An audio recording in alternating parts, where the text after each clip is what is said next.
5:17 on your Wednesday morning. First morning meteorologist Kellyanne Klass is here now. Guys, how about all this rain, right?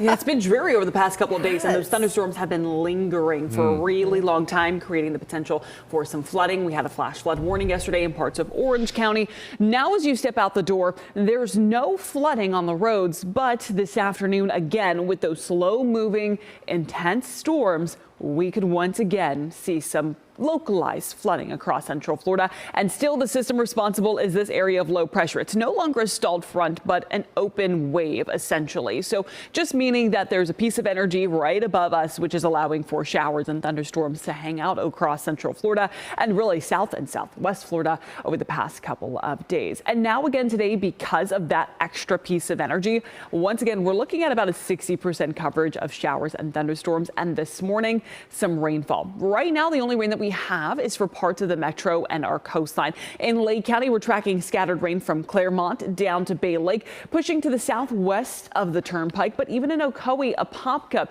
Longwood, Lake Mary, and Wekiva Springs, we're already tracking a few light passing showers.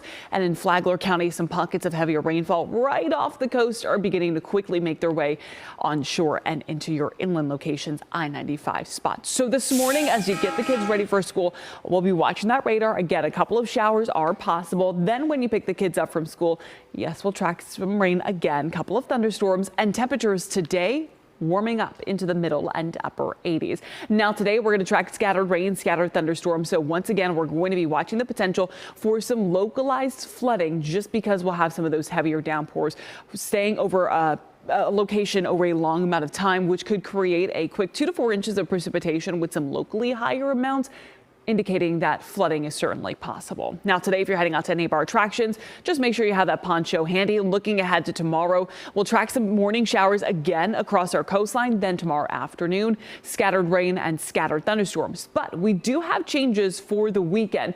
By Friday, the front begins to push down to the south. We'll still have some lingering moisture in some of our southern locations for Saturday and Sunday. But with high pressure up north, we're only looking at a few passing showers, mostly sunny conditions. So Saturday and Sunday, it's anywhere from a 10 to 20% coverage of rainfall. And we are going to have lower humidity, where dew point temperatures will be on the comfortable side on our muggy meter rather than the humid side like we're seeing right now. Central Florida's certified most accurate forecast shows that sunshine continuing into Monday and Tuesday with a few passing showers.